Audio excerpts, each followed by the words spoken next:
हाँ जी सुनिए, तो यहाँ पर देखिए हमें क्या गिवन है कि इस लाइन ग्राफ में 3 आइटम्स के प्राइस मेंशन्ड है। एक लॉग, सुनिएगा बहुत ध्यान से, बहुत इंपॉर्टेंट है, जिसकी वैल्यू दे रखी है पर मीटर क्यूब के हिसाब से, ठीक है। तो मान लेते हैं कि इसकी प्राइस है x रुपीस पर मीटर क्यूब, मान लेते हैं। फिर प्राइस गिवन है मुझे प्लाईवुड का,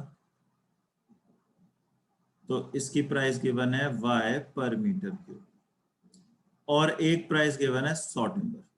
मान लेते हैं इसका प्राइस है सॉरी पर टन है ये, दिस इज पर टन।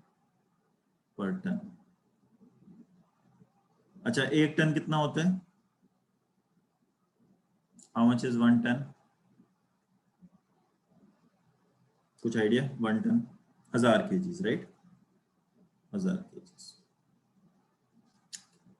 तो अब देखो गड़बड़ क्या है यहाँ पर, हाँ या ना में जवाब दीजिएगा। मुझे एक बात बताइए कि अगर मुझे प्लाईवुड को कंपेयर करना हो सॉ टिम्बर से, महंगे और सस्ते के पॉइंट ऑफ व्यू से, क्या डायरेक्ट कंपैरिजन हो सकती है?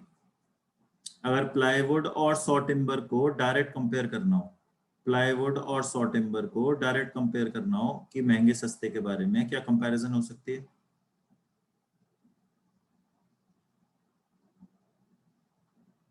ध्यान से सुनो चैतन्य, ध्यान से सुनो, प्लाईवुड और सॉ टिम्बर बोल रहा हूं मैं, प्लाईवुड और सॉ टिम्बर कह रहा हूं मैं।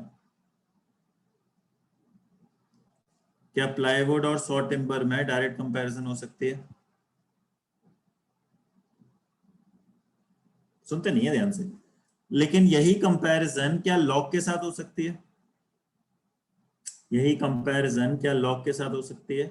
नहीं हो सकती, क्योंकि यूनिट्स डिफरेंट है। तो जब तक मुझे यूनिट्स कन्वर्ट करने का मौका नहीं मिलेगा, कैनवे से मैं नहीं कह सकता कि कौन सस्ता है और कौन महंगा है। तो इस पूरे के पूरे क्वेश्चन में ना यही गेम इंपॉर्टेंट है कि आप यूनिट्स कन्वर्ट कैसे करो। अब यूनिट्स कन्वर्ट करने के लिए आपके पास एक कन्वर्जन फैक्टर होना चाहिए कि सपोज, ध्यान रखना ये सपोज लिखा है यहाँ पर मैंने, तो कोई प्लीज ये ना बोले कि ये कहां से आ गया आपके पास, ये सपोज है। सपोज का मतलब होता है मेरे मन की बात है, मैं कुछ भी लिख सकता हूँ, this is suppose. So suppose हमें गिवन है, सपोज कि for plywood 1 meter cube is equal to 800 kgs. मान लीजिए ऐसा गिवन, मान लीजिए, suppose, let assume that plywood के लिए it is given to me कि 1 meter cube is equivalent to 800 kgs। तो initially what do I know कि 1 टन का प्राइस y रुपीज है, यानी कि 1000 केजी का प्राइस y रुपीज है। तो बताइए, सारे के सारे लोगों, यूनिटरी मेथड में होशियार होंगे सारे लोग, बताइए 800 केजी का प्राइस क्या होगा? क्या 800 केजी का प्राइस होगा y upon 1000 into 800? y upon 1000 into 800। अब क्योंकि ये 800 केजी का प्राइस है और 800 केजी का मतलब 1 मीटर क्यूब है, तो indirectly is this value representing per metre cube? Is this value representing per metre cube? Everybody,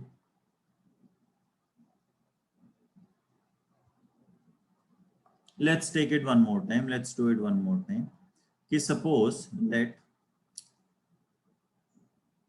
100 timber के लिए इट इज गिवन कि 1 मीटर क्यूब 750 केजी है, सपोज। तो व्हाट डू आई नो कि 1000 केजीज के लिए मुझे y रुपीज देने पड़ते हैं। तो अगर मुझे 750 केजी के लिए सॉल्व करना हो तो क्या मेरा रुपीज इतना बन जाएगा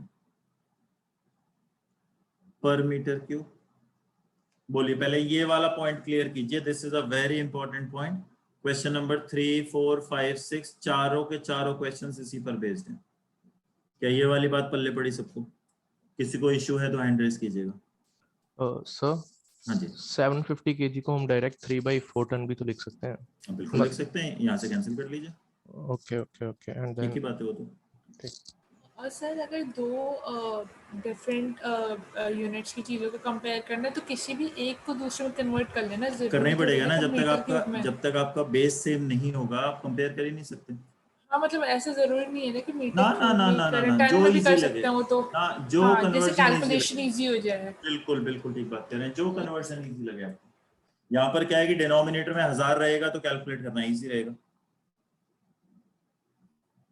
बोलिए ये बात ठीक है सबको, क्लियर है? तो द आइडिया हियर इज कि अगर मुझे पर मीटर क्यूब में ले जाना है, अगर मुझे पर मीटर क्यूब में ले जाना है चीजों को, तो इस प्रकार की कोई ना कोई एक मल्टीप्लिकेशन जरूर करनी पड़ेगी। और ये मल्टीप्लिकेशन हमारे पास प्रोवाइडेड होनी चाहिए, हम अपनी तरफ से कुछ नहीं मान सकते। It should be given to us, it should be given to us. अब आप कर सकते हैं आराम से क्वेश्चन नंबर 1 to 5, 1 to 6। तो कहां से बताना शुरू करूं? क्वेश्चन नंबर 3 से बता दूं। If 1 meter cube is 750 kgs for saw timber, तो यानी कि 100 टिम्बर की मल्टीप्लिकेशन आप करोगे 750 by 1000 से। In which of the following years was the difference between saw timber and log? तो अब मुझे इसका डिफरेंस निकालना है लॉग के साथ, कि ये डिफरेंस किस ईयर में लीस्ट है, किस ईयर में लीस्ट है। ठीक है, so now you can use the years given in the options और वैल्यूज उठा सकते हो ग्राफ से।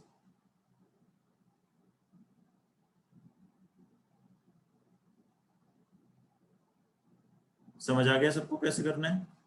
Question number 3। Now you can use the years from the options and pick values from the graph और देख लो कि डिफरेंस जो है वो लीस्ट कहां पर आएगा। कर लेंगे एवरीबॉडी? ठीक है, अब ऐसे ही क्वेश्चन नंबर 4 में करेंगे।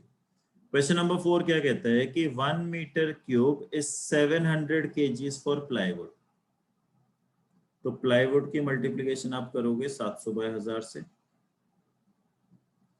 And 800 kgs for saw timber, और सॉ टिम्बर की मल्टीप्लिकेशन करोगे 800 by 1000 से। इनका डिफरेंस लेना है और इस बार इनका डिफरेंस हमें चाहिए maximum. Again use the years from the options to pick the values from the graph. Question number 3 और 4 में किसी को एतराज है तो एक बार हैंड रेज कीजिए।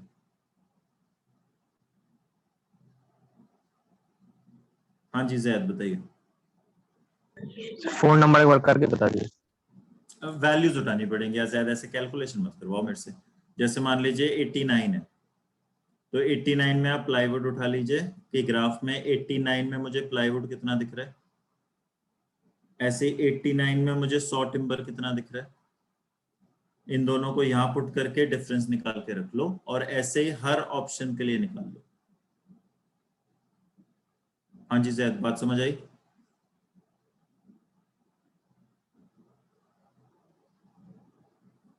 चले गया लगता है। नहीं सर यहीं पे। अच्छा समझ आ गया आपको बात? जी अच्छा ठीक है। हाँ जी माधव बोलिए। सर हम सब क्वेश्चन 3 सर ऐसी ओरली देख के नहीं कर सकते कि सर 92 ईयर में सर जो हमारा डिफरेंस है वो बहुत कम दिख रहा है हमको। नहीं बट उसमें मल्टीप्लिकेशन का रोल नहीं आएगा? हाँ सर तभी मेरा गलत हो गया था। बिल्कुल होना ही था। अगर सर ऑप्शन में सर 93 दे रखा होता तो सर ऐसे ही कर देते उसको प्रिडिक्ट। नहीं तब भी आपका मल्टीप्लिकेशन का रोल होता। मल्टीप्लिकेशन के बिना कैसे कर लोगे आप? नहीं सर क्योंकि डिफरेंस बहुत कम आ रहा था ना तो मैंने सोचा कि ऐसा कर सकते हैं अगर 93। मल्टीप्लिकेशन का रोल तो होगा वो, वरना हमेशा वो रिस्की रहेगा। Yes sir sure. चलिए अब बात करते हैं क्वेश्चन नंबर 5 की। क्वेश्चन नंबर 5 के लिए कहीं हमारे पास जगह बची नहीं है, अगले पेज पे जाना पड़ेगा। लेट्स होप कोई अगले पेज पे कोई क्वेश्चन ना पूछे। चलिए क्वेश्चन नंबर 5 मान लेते हैं, suppose let the total units या total sales volume is 100 metre cube. अब ये जो टोटल सेल्स वॉल्यूम है 100 मीटर्स क्यूब का, इसमें से प्लाईवुड का 40% शेयर है,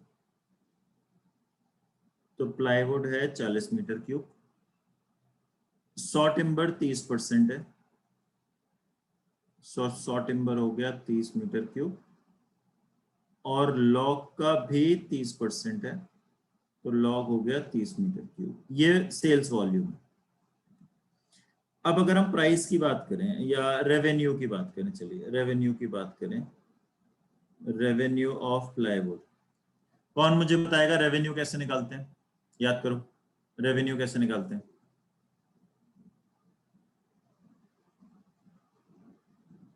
भूल गए? हाँ जी, कि price multiplied by sales volume, price multiplied by sales volume. तो 1993 में प्लाईवुड देखिए, 1993 में प्लाईवुड है। अच्छा एक काम कीजिए, आप लोग बताइए, मुझे बार बार ऊपर नीचे करना पड़ेगा। प्लाईवुड का प्राइस कितना है 93 में? How much is the price of plywood in 93?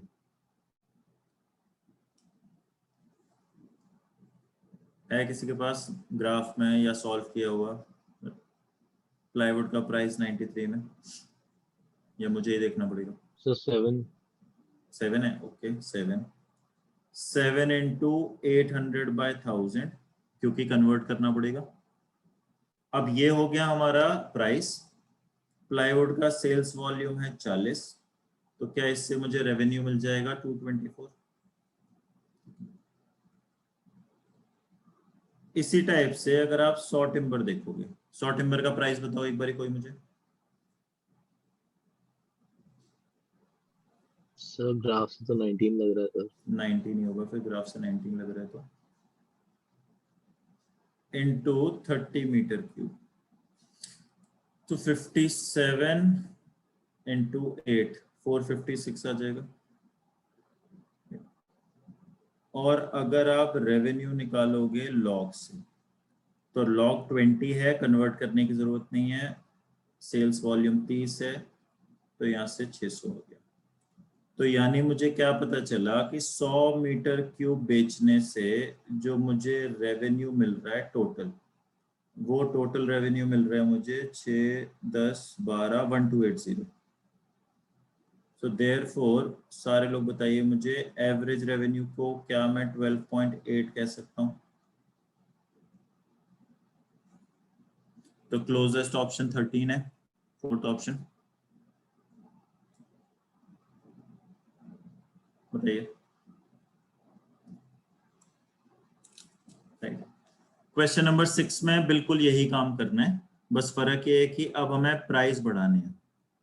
तो यानी 224 विल बी इंक्रीज्ड बाय 5%, तो ये कुछ 235 टाइप्स आ जाएगा। 456 विल बी इंक्रीज्ड बाय 1%, तो ये कुछ 470 टाइप्स आ जाएगा। 600 विल बी इंक्रीज्ड बाय 10%, तो ये 660 आ जाएगा। तो अब टोटल रेवेन्यू कुछ बनेगा 1310, 1320 टाइप का, 1350 टाइप का। तो 1350 डिवाइडेड बाय 100, तो अब नया